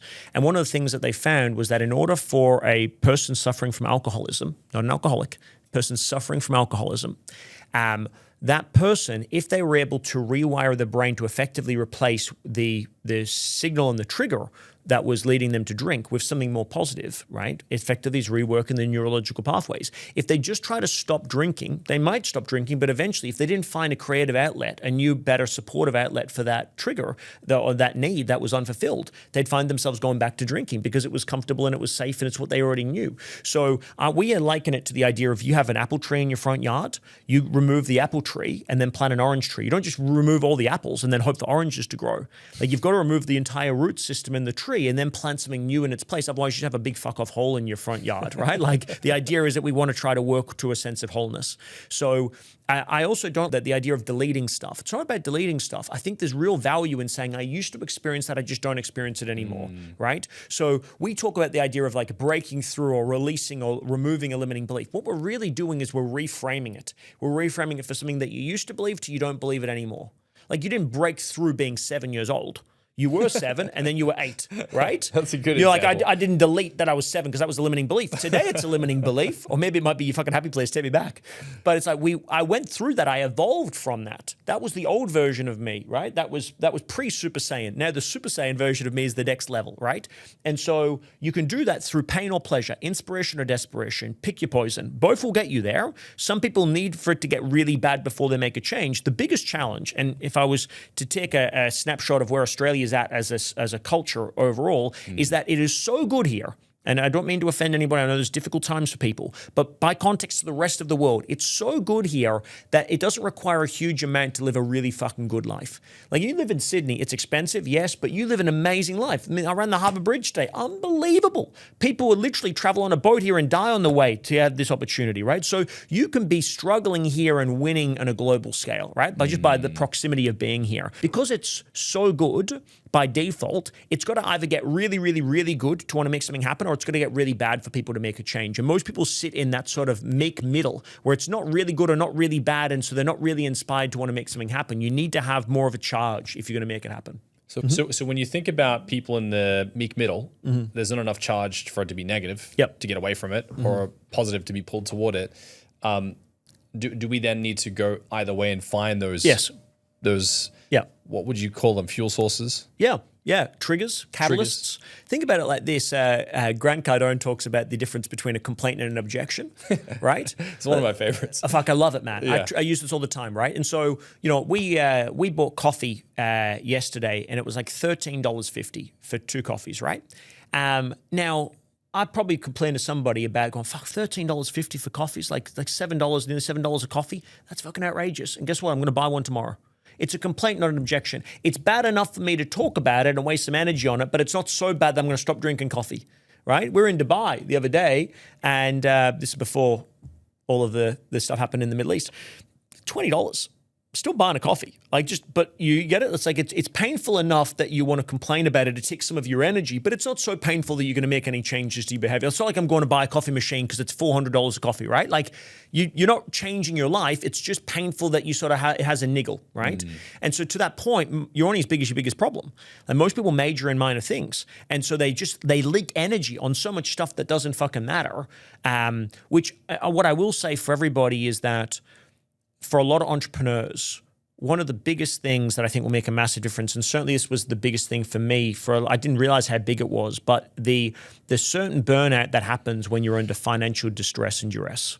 I mean, if you're in fight or flight all the time as an entrepreneur and you're struggling to make payroll and you're always running on the smell of an oily rag, that has like, it's like a charge that's always in the background. It's like, you know, when the power goes out and you don't realize the fridge made all that noise until the power goes in, you're like, this is really fucking quiet. Like all of this has a buzz in the background. The same thing's happening for us as entrepreneurs. We just get used to dealing with a lot of background noise that most people are not really aware of. So most people just want to complain about it, but don't want to do anything about it, right? Yeah, the difference between a complaint and an objection. So an objection might be, I'm not just going to complain about it. I'm actually going to stop buying coffee entirely and get a machine at home or something. Correct. Yeah. Exactly. Right. Yeah. You know, and Cardone makes the reference of going, I know my prices are expensive, you know, like, but you're still going to buy. So it's like, it wasn't a problem. It wasn't the barrier. The price wasn't the barrier. It just was expensive. There's a difference between that's expensive and I can't afford it. I can't afford it as the objection. It's expensive is just a complaint, right? And the same is true in every other aspect of our business. And sometimes, because if we have a pattern of people pleasing, right? You hear all of those complaints and you think that they're all objections. You have to fix them. You don't have to fix them all. Some people fix themselves. Some people just love to complain about shit, right? They do. Some people, like, you know, Les Brown says this, you put people in a room and, you know, some people are so negative, you put them in a dark room, they'll start to develop, right? So some people love doing that. It gives them a lot of satisfaction, a lot of meaning, because guess what? You can build the tallest tower by building it or tearing other people's down. It's much easier to complain and criticize than it is to create. You made a point, actually. Yeah, fuck, I love this post you put up a couple of months ago. Remember, it went viral. Yeah, don't take critical feedback from people who haven't constructed shit. I was just trying to be a little binary with it, and I think most people took it positively. Yeah. And look, if they take it negative, who gives a fuck? Who cares? Yeah. But yes, to the point that you're making around charge, you've got to get yourself to that place. Now, there's a few ways that you can do that.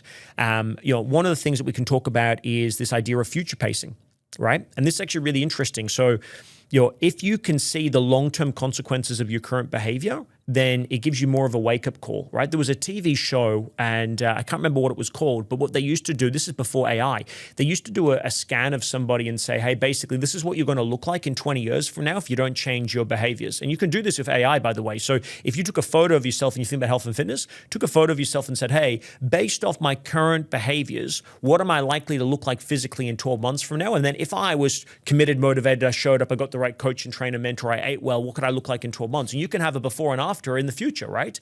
Because if you can clearly see, you know, James Clear says this, I don't care of your current results, I care about your current trajectory. And so are you heading on an upward path or a downward path, right? There's things I'm doing right now that are upward path. I know there's other stuff that's heading on a downward path, right? So, you know, long term, you can see the manifestation of that. That can create the trigger in the moment, right? Like most people spend a little bit more than they earn. Not a problem today. You do that for a decade, you're fucked. Right? So but someone sat you down and said, hey, by the way, this is what your life is going to look like in 10 years time if you don't get your shit together. And you have that sort of wake up moment, that aha moment, you go, okay, cool. I'm going to take that trigger, that energy charge into the present moment and make different decisions today. Yeah. And sometimes you need to have a shock or a wake-up call. Only through shock comes change. You might have your dad has a fucking heart attack, and you're like, shit, I've got to take responsibility for my health, because if I don't, I might end up like him. So we have these triggers in our lives. There's plenty of them to grab if you want to, from a negative perspective.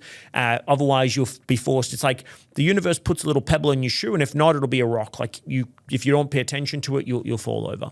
So that's number one. But the flip side of the positive, it's so easy to be inspired. Like, fuck, man, you come to an environment like this and there's so much that you can be inspired by. Go and stay in a beautiful hotel. Go and hire the car that you'd like to drive. Go and walk through home opens on houses that you can't afford.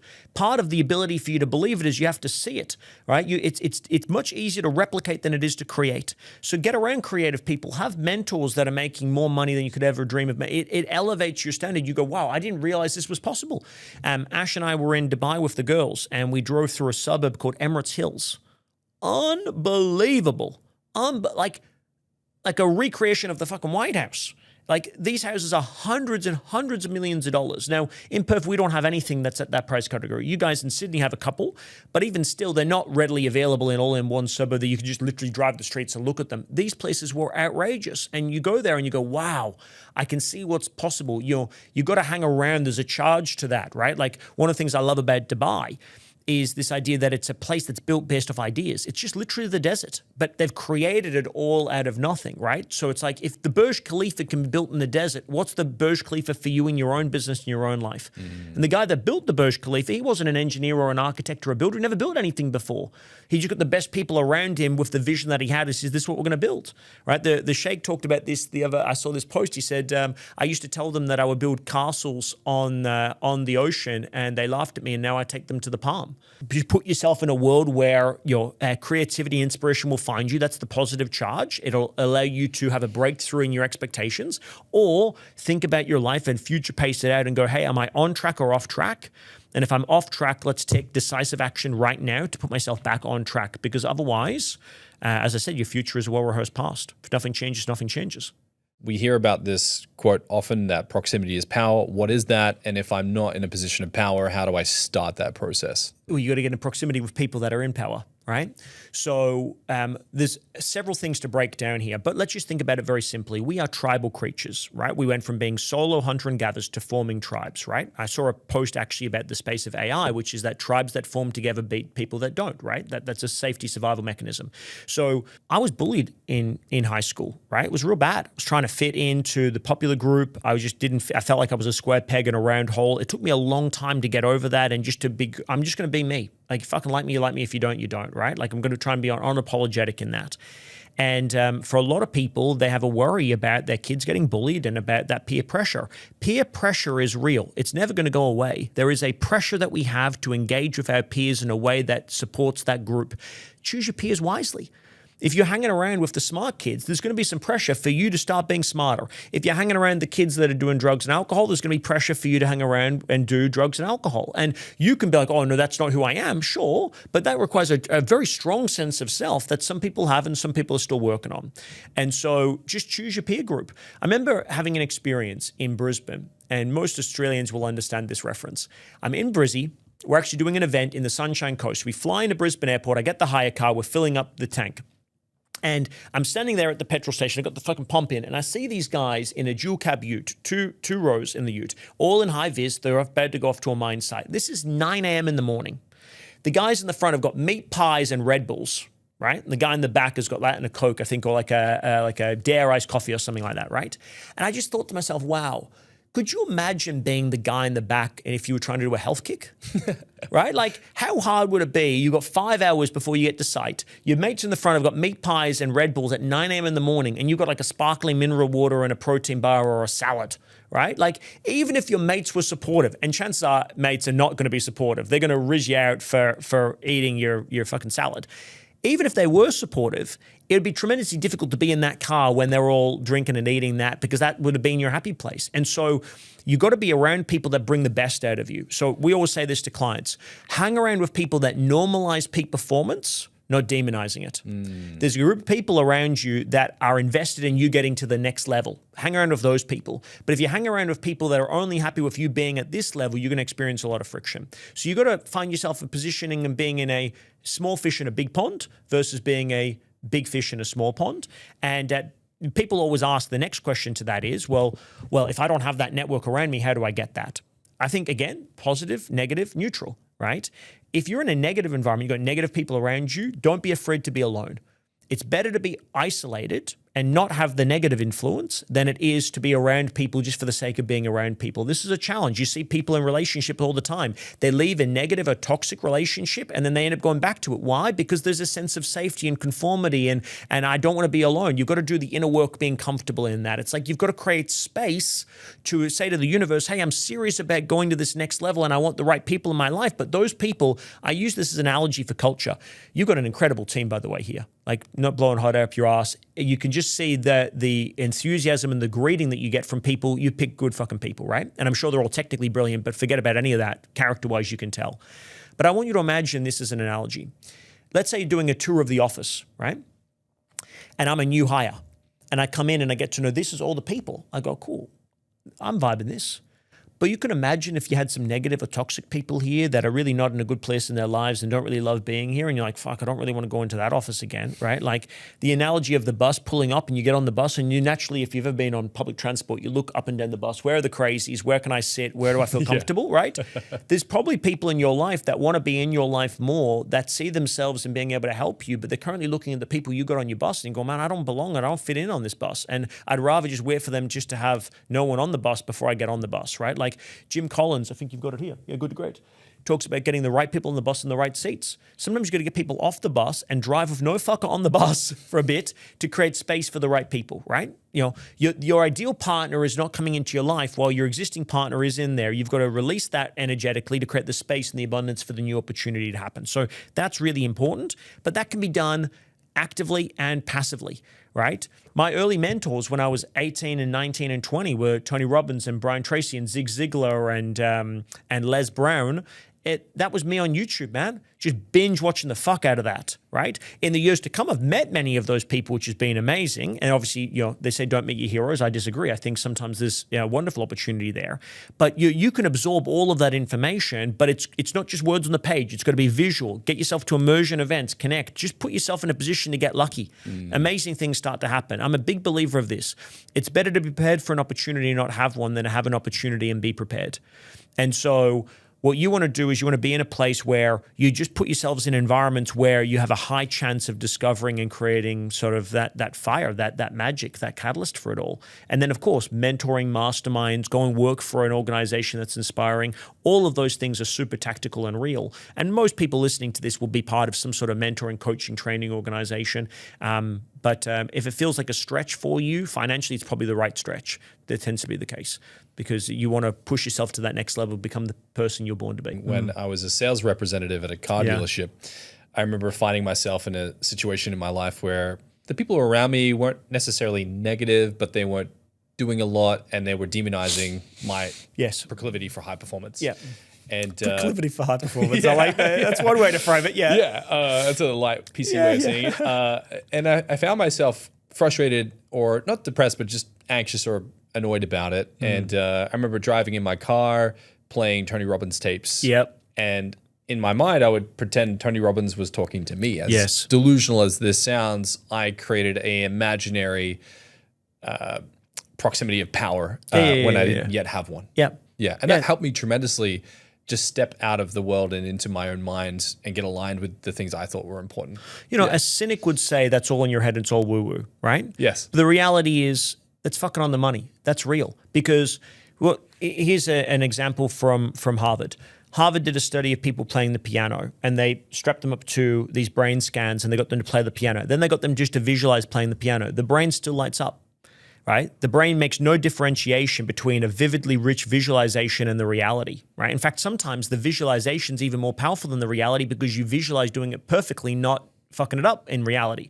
And so obviously there's difference in terms of what Tony would have said to you in the car, right? If he was there versus the imagined version, but it doesn't matter. Your brain is still firing those neurological pathways, imagining if you can do it vividly enough, Tony being in the passenger seat, right? Like you most certainly read Think and Grow Rich by Napoleon Hill. Yes. Yeah. Of course. So one of the things I'm obsessed about from that book was the idea of having a mastermind. But he literally had a master in his mind, like a mastermind in his head, where he used to visualize a board table and he would have Lincoln and Thomas Edison and Thomas Jefferson and Dale Carnegie and I think even some of the other like OGs in the world of business, the titans of industry. And he had done so much research on them for the book that he was able to hold almost like a conference in his mind by talking about all of these people. And he ended up meeting Dale Carnegie. I forget who it was at he met one of them in person after having done this process, and he explained to him the type of things that he would say. And he said, that's so interesting, meaning that it was so similar to what he would have done in real life, that there was a bridge there energetically for those people to be able to have that. So, absorb as much as you possibly can. It doesn't matter if it's visually, whether it's through audiobooks, it's the process of repetition and being engaged fully in that process, the better, the more you can do of that, the better. Certainly it's better than listening to the news that talking about the stock market crashing and about the unaffordability crisis, because that's also self-hypnosis anyway. It's just that it's said over and over again by a different medium. You got to control what you eat, right? Like it's the same for the diet as what it is for the mind. It's nutrition for the minds. Yeah. And I think that depending on what sources you listen to, these are all giving you energy. I think they're all either taking energy away from you or 1,000% giving it to you, right? 1,000%. When you think about what it means to take agency of your life, what exactly does that mean to you? How do you get yourself in a position to be primed to show up as the best version of yourself? Yeah. Fantastic question. And I'm so glad you brought this up because I was thinking about this concept with regards to agency, this being obviously the agency podcast. And I was like, I'm not sure if he intended it to be a double entendre where it's like for agency owners and also it's about high agency people. But obviously you did, of course you did, because you're the GOAT of branding and storytelling. And so for me, I just thought there's so much power in that because really the secret ultimately is high agency. If you don't know what the high agency is, it's really just taking radical personal responsibility for your life, right? And so for me, I believe that responsibility is two words. It's response and ability. It's the ability to respond, right? That doesn't mean fault. It doesn't mean blame. You know, I think about COVID. You know, we had a live events business. We were about to go on the road and have all of these events and seminars. We had them booked out all over the world, and then the government shuts the borders, right? I wasn't the guy that ate the bat in China, right? Or the guy that cooked it up in the lab, whatever you want to believe, right? I'm not responsible for that in terms of I'm not to blame for that, but I've got the ability to respond. You know, that happens. They shut the borders. Okay, great. I lose $1.5 million. We're 6 weeks away from bankruptcy. Okay, that's shit. Accept the reality. What's my ability to respond? Well, I can choose to complain about it and I can choose for it to be over, or I can choose a more empowered reality. But it comes down to taking radical personal responsibility. One of my favorite books from Jocko Willink is Extreme Ownership, right? It's about taking full responsibility. From there, then to piggyback on a comment we've already made, which is then ask yourself, what can I do with what I've got in this moment now? If you ask yourself those questions, it puts you in a position to be able to take control of your destiny. And as a metaphor, I talk about this all the time with my team, with my kids. I believe, and again, this is binary, but it's true, that you can be the kite or the wind. You can be the kite or the wind. So many people are trying to be the kite. They've embraced themselves as being the kite. If they blow up or down or left or right, it's not their fault. It's not their responsibility. Nothing they can do about it. They're just literally the kite in the wind. I have a belief that you can be the wind, that you can choose to exert yourself. It's having an internal, external locus of control. You can choose to exert yourself over the reality of the current present moment, that you can, through your own industry, your own effort, your own sense of agency, that you can change and manipulate and mold the world around you and demand and command that it becomes everything that you want it to be. Now, let's be clear. That's bullshit, right? Like, we're not the wind. We are the kite. But the mindset of I am the kite just fucks you, because then what's the point? But if you believe, even to the smallest degree, that you can be the wind, it puts you in a position where you have only upside and no downside. There's only upside from that, because you're only going to endeavor to try, to succeed, to be creative, to be inspired, to do new things. There's a sense of, if it's possible, then I have the desire to want to try and make it possible. And by doing that, you do make it possible. Otherwise, you just accept, hey, whichever way the wind blows today, it's where it's going to fucking blow, and there's nothing I can do about it. Okay, you've given up already. So you're off the playing field. Let's just keep moving forward. With the kite concept, some would have the argument in their minds that it's not that easy. What happens if it fails? Yeah, of course. How do you counter the mechanics of the belief with only the upside against people's potential argument that it's not like that? There's a likelihood that we're going to fail. Of course. I make no attempt to counter that. That's absolutely one of the realities. There's also the reality that you're going to win. But I want everyone to get this. Most people don't fail, they quit. Napoleon Bonaparte, the French general, said more wars are lost from a loss of hope than a loss of blood. They run away from the fucking battlefield. They don't die, right? They run away. They go, fuck, I'm out of here, right? And so think about a journey, right? If you don't believe it's possible and you go, I'm not going to get there, and you quit, well, you've guaranteed failure. But you might say to the person that keeps going, hey man, don't you realize you could fail? Yes, I know. But if I accept your reality, I already have failed. There's a chance I'm going to fail. There's a chance I'm going to win. This is not backed in science in any fucking way. But in my own life and my own experience, there's so many times where everything happens in the final fucking 1%. It's like it's the 11th hour. Everything suggests that it's all going to be game over, that you're going to lose. And then somehow in the magic of all of that, magic happens, right? Like, have you read Elon Musk's book by Ashley Vance? Yes. Yeah, incredible, right? Like, he's literally Christmas Day, it's all over. right? He gets the call that night from NASA. They award him a $15 billion contract or something that keeps it all going. And then he gets a call that the Tesla stocks have started to boost again as well. But he'd already negotiated to sell it to Larry and Sergey Brin from Google, right? Like, it was game over. And it was the final 1% that kept him going. And now look at the success of it all. But it's like, he could have so easily quit. He could have so easily said, this is game over, guys. We can't get ourselves out of that. Accepted that reality, that's potential reality in the future, brought it into the present and made it a reality, but he didn't. So there's a delusional quality that successful people have to have. You have to be willing to believe that something different can happen despite overwhelming odds against it. And there's the hope and the faith. I would much rather, I say this to all my team, I'd rather that we fail than we quit. Because I learned nothing from quitting. But if we fail and we go, that was shit, that's a loss on the chalkboard, let's learn from that and go again. But what we do is we allow ourselves to push it to the fucking limit. And by doing that, you learn so much more. It stretches you, it pushes you. If you stay locked in and engaged, you come up with new ideas that you never would have come up with had you quit. So even if you do lose, there's still so much upside in the losing part, but there's no upside in the quitting part. Like you remove all of that possibility and potentiality for yourself. And eventually, if you want to keep winning, you have to go through some of those losses. So I'm totally fine with losing. I just hate to quit.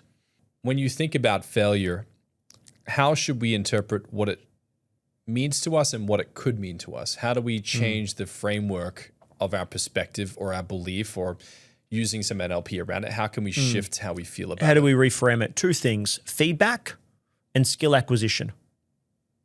Feedback and skill acquisition. Feedback and skill acquisition. Yeah. So I think about failure as feedback. I tried it, it didn't work, right? Like, I'm constantly testing and iterating. I've got an activity outcome. Yeah, correct. Now, think about it as prototyping, right? I learned this from Apple. They talked about bullets and bombs, right? So like, Apple launches the iPhone, obviously unbelievably successful. Before the Tesla, it was the most successful product launch in the history of the fucking world, right? But that's a radical transformation in tech. But that wasn't how they tested it. They tested it with the iPod Touch, right? They did that beforehand because they wanted to get a sense of, could that technology work before they released the iPhone? It was bullets before it was bombs. We're not going to unload all of our ammunition. We're going to test, start small, scale fast is what we say. So I'm constantly thinking about a campaign and a marketing series, a sales strategy, whatever it is, as feedback. If it didn't work, no problems. I'm not attached to it. I know most of the stuff's not going to work. You know, there's the idea of, if you have a few home runs that are 10x, 100x, 1000x, that takes care of all the losses, right? So, and that's a Bezos principle, right? So I'm not super attached to the outcome. And so I want to just try and learn as much as I possibly can. I've come to realize that you learn far more from doing a lot more than you do of trying to make everything that you do perfect, right? So it's just like repetitions. Just give me as much feedback as I possibly can. So that's the first thing, is feedback. But the second thing is, often when you fail, you might have had the right idea, but you just didn't have the capacity to execute on that properly. And that's really about skill acquisition. So it's like, okay, what's the bottleneck here? And do I need to learn more about the sales process, the marketing strategy, or do I need to learn more about the tech and the AI? Like, what is the gap in terms of skill? Because the way I think about it is, if you're going to win the game, and by winning the game, it's the infinite game of continuing to play the game, then it's about acquiring as many skills as you possibly can.